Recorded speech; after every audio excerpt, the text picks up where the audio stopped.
morning. Good morning. Good morning. Today we're going to look at the 20th Sunday after Pentecost. In the name of the Father, and of the Son, and of the Holy Spirit. Amen. Amen. Let us pray. Merciful Father, your patience and loving kindness toward us have no end. Grant that by your Holy Spirit we may always think and do those things that are pleasing in your sight. Through Jesus Christ, your Son, our Lord, who lives and reigns with you in the Holy Spirit, one God, now and forever. Amen. The Old Testament reading is taken from Genesis 2. Then the Lord God said, "It is not good that the man should be alone. I will make him a helper fit for him." So out of the ground the Lord God formed every beast of the field and every bird of the heavens and brought them to the man to see what he would call them. And whatever the man called every living creature, that was its name. The man gave names to all livestock and to the birds of the heavens and to every beast of the field. But for Adam there was not found a helper fit for him. So the Lord God caused a deep sleep to fall upon the man, and while he slept, took one of his ribs and closed up its place with flesh. And the rib that the Lord God had taken from the man he made into a woman and brought her to the man. Then the man said, "This at last is bone of my bones and flesh of my flesh. She shall be called woman because she was taken out of man. Therefore a man shall leave his father and his mother and hold fast to his wife, and they shall become one flesh." And the man and his wife were both naked and were not ashamed. This is the word of the Lord. Thanks be to God. The epistle is from Hebrews chapter 2. Therefore, we must pay closer attention to what we have heard, lest we drift away from it. For since the message declared by angels proved to be reliable, and every transgression or disobedience received a just retribution, how shall we escape if we neglect such a great salvation? It was declared at first by the Lord, and it was attested to us by those who heard, while God also bore witness by signs and wonders and various miracles, and by gifts of the Holy Spirit distributed according to his will. Now it was not to angels that God subjected the world to come, of which we are speaking. It has been testified somewhere, "What is man, that you are mindful of him, or the Son of Man, that you care for him? You made him for a little lower than the angels. You have crowned him with glory and honor, putting everything in subjection under his feet." Now in putting everything in subjection to him, he left nothing outside his control. At present we do not yet see everything in subjection to him, but we see him who for a little while was made lower than the angels, namely Jesus, crowned with glory and honor because of the suffering and death, so that by the grace of God he might taste death for everyone. For it was fitting that he for whom and by whom all things exist, in bringing many sons to glory, should make the founder of their salvation perfect through suffering. For he who sanctifies and those who are sanctified all have one origin. That is why he is not ashamed to call them brothers, saying, "I will tell of your name to my brothers. In the midst of the congregation I will sing your praise." And again I will put my trust in him. And again, behold, I and the children God has given me. This is the word of the Lord. Thanks be to God. The gospel is from St. Mark chapter 10. And Pharisees came up in order to test him, ask, "Is it lawful for a man to divorce his wife?" He answered them, "What did Moses command you?" They said, "Moses allowed a man to write a certificate of divorce and to send her away." And Jesus said to them, "Because of your hardness of heart he wrote you this commandment. But from the beginning of creation God made them male and female. Therefore a man shall leave his father and mother and hold fast to his wife, and they shall become one flesh. So they are no longer two, but one flesh. What therefore God has joined together, let not man separate." And in the house the disciples asked him again about this matter, and he said to them, "Whoever divorces his wife and marries another commits adultery against her. And if she divorces her husband and marries another, she commits adultery." And they were bringing children to him that he might touch them. And the disciples rebuked them. But when Jesus saw it, he was indignant and said to them, "Let the little children come to me. Do not hinder them, for of such belongs the kingdom of God. Truly I say to you, whoever does not receive the kingdom of God like a little child shall not enter it." And he took them in his arms, blessed them, laying his hands on them. This is the word of the Lord. Thanks be to God. Well, I think we have a trifecta here. 3 times. Yeah. Jesus talking about Children. little children. And of course, we know where little children come from. Mm-hmm. They come from what God created in the beginning, and that is marriage. And so I'm going to talk a little bit this week about a marriage made in heaven. Ah. A marriage made in heaven, and we know what that marriage was like that was made in heaven. God took the man who was alone, all by himself, and he caused a deep sleep to cause upon him, and took from his side,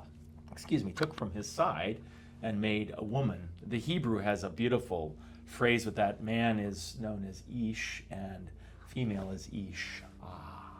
Yeah. That the woman puts the in the man.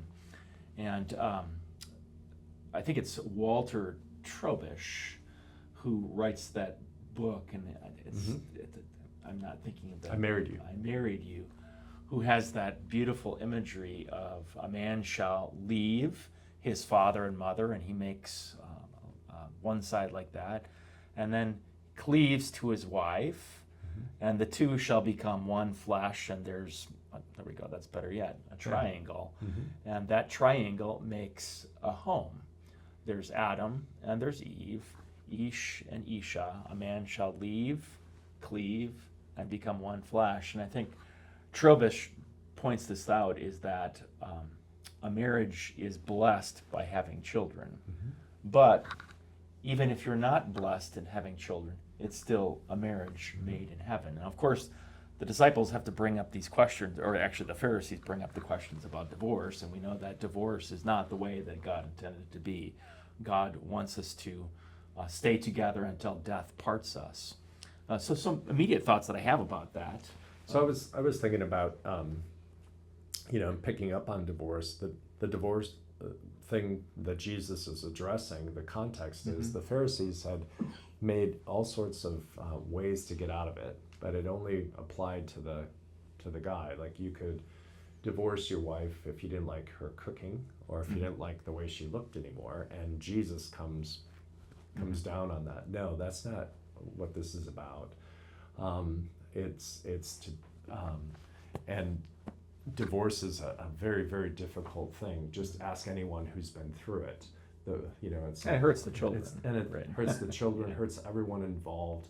Nobody ever gets married to get divorced, and it is not a good thing. It happens, and there's forgiveness for that, just like for any other sin, right? But I think about what divorce does to those involved, and it makes one question the reality of love. Is there true love? Or can someone actually love me, right? But it's even, I think, bigger than that. Does God love me? And the thing that one divorced or not divorced, all of us sinners, we need to understand is this, that Christ the bridegroom, he's the bridegroom, the church is his bride, and marriage is an icon of that. And when there's a divorce, it maybe brings doubts about the love of God.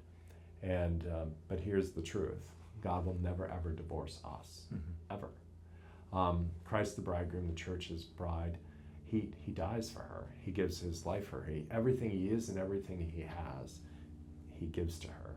And when you think about that in terms of marriage between a man and a woman, right?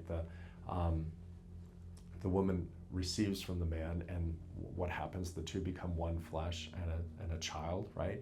And a child is given back, a new life. And I don't know, you've got 6 children, I have 2, but when you think about it this way, I think it's just profound when you think of your children as the incarnation of you and Kathy, my children, the incarnation of Darlene and I. That's an amazing thing, and you can see us in them, right? But I even see, like, in the grandchildren now too, and there's connections with the larger family, how we're brought together as a family, and it's a really beautiful thing. So Jesus speaks out and talks about how important marriage and family is.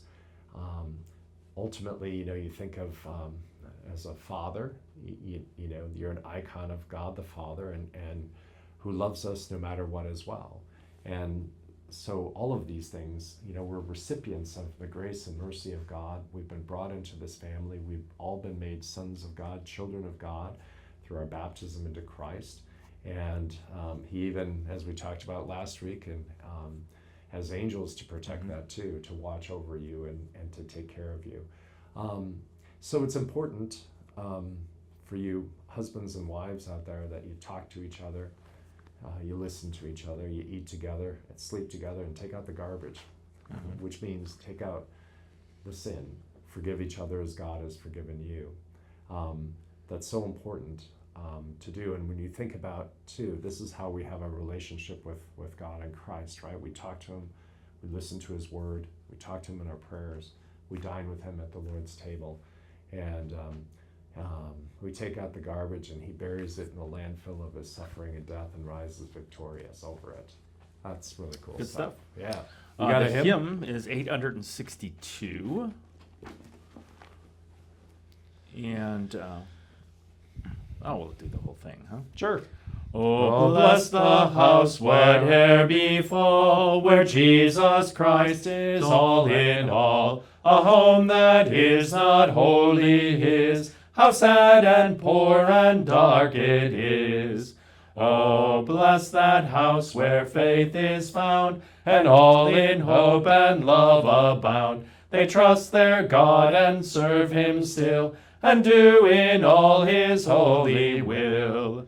Oh, bless the parents who give heed unto their children's foremost need, and weary not of care or cost. May none to them in heaven be lost. Oh, bless that house, it prospers well, in peace and joy the parents dwell, and in their children's lives is shown how richly God can bless his own.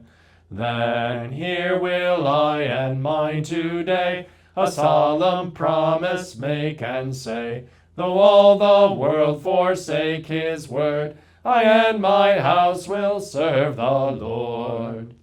The grace of our Lord Jesus Christ, the love of God, and the communion of the Holy Spirit be with you all. Amen. Thanks.